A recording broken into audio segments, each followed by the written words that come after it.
Herkese merhaba arkadaşlar. Başlıktan da anlayacağınız üzere doğum günü süslerimi almaya gidiyoruz. Şimdi birkaç yerlere uğrayacağız. Size de göstereceğim. Arkadaşlar şimdi bize bana süs bakmaya geldik. Ben içeri girmedim. Annemler içeri girdi. Kardeşimle birlikte girdiler. Çünkü kalabalık olduğu için. Bu yüzden ben girmedim. Şimdi annemleri bekliyorum. Evet, çok heyecanlıyım. Eve gidince size göstereceğim. Zaten kalabalık olduğu için fazla video çekemiyorum. Biz birkaç yere gittik. Eve gidince size zaten aldıklarımızı gösteririm yani. O zaman evde görüşürüz. Evet arkadaşlar, şimdi eve geldik ve size aldığım eşyaları göstereceğim. Öncelikle size buradan göstereyim. Öncelikle böyle sarı püskül aldık. Böyle göstereyim. Arkadaşlar bunun inceleri var ve ayrıca kalınları da var. Ama biz kalınlarından aldık çünkü inceleri gerçekten kopabilir. Bu yüzden kalın alın. Arkada da bugün alışverişe çıktıktan sonra lambadan almıştık. Şunu da size göstereyim söylemişken. Şöyle kapanıp şöyle açabiliyoruz. Gerçekten lambalar güzel oldu. Ama istediğimiz lambaları bulamadık ama gösteririm size. Video sonunda gösteririm şöyle üstündeki çizimleri. Şimdi arkadaşlar balon aldık fakat öyle böyle yani renkli balon almadık. Çünkü benim şu anki konseptim yani sarı bir renk. Tamam, kıyafetlerim sarı değil fakat böyle pastam sarılı olacak. Yani öyle bir şey istiyorum. Bu yüzden balon aldım ve balonu da göstereceğim. Şimdi iki renk aldık arkadaşlar. Bir tanesi gold renk. Şurada Happy Birthday yazıyor. Ve diğer ikisinde de siyah bir renk. Burada da Happy Birthday yazıyor. Bunlar gerçekten çok güzel renklerle. Yaklaşık kaç tane almışız? Ben bir sayacağım hemen. 1, 2, 3, 4, 5. 5 tane siyah. 1, 2, 3, 4, 5. 5 tane gold, 5 tane siyah almışız arkadaşlar. Şimdi bunları koyacağım. Evet. Arkadaşlar bunu açmayacağım çünkü yani bu masanın etrafına serilen püskül gibi bir şey. Yani şunun gibi bir şey. Fakat böyle tel yani ama şöyle bir şey.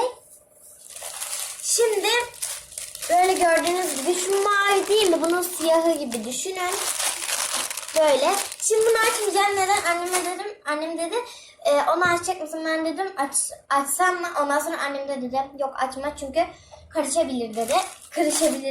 Kırışabilir diyorum ya. Düzenlemeyebiliriz yani. Düzenleyemeyebiliriz. Konuşamıyorum bu arada fark ettiyseniz. Arkadaşlar şöyle bir şey var. Alacaktım. Ne alacaktım? Konfeti alacaktım, evet. Bunları aldığım yerden konfeti alacaktım. Sonra annem dedi ki bir tane market yeri var. İşte marka vermiyorum. Oradan bakacağım dedi. Çünkü var dedi orada. Ondan sonra gittik markete. Baktık kalmamış. Ondan sonra ben bir de doğum günümde saçımı boyatacağım. Yani sanırsam kırmızıya boyatacağım. Geçici boya alacağım zaman o zaman gideceğimiz kırtasiye gibi bir yer var. Oradan da hem saç boyası alacağız hem de konfeti alacağız. Konfeti hayatımda hiçbir doğum günümde patlatmadım gerçekten. Neden? Konfetiyi bilmiyordum zaten. Gerçekten çok şeymiş. Yani annem dedi her yer batabilir dedi. Ama dedim anne benim doğum günümde hiç konfeti patlatmadım. Bir kere dedim. Ondan sonra annem de zaten öyle bir şey demedi zaten. Ama bana işte Elvan teyzem var benim. O söylemişti. Çok dağılıyor falan demişti. Ama ben bir kere istiyorum yani. Bir kere, sadece bir kere istiyorum.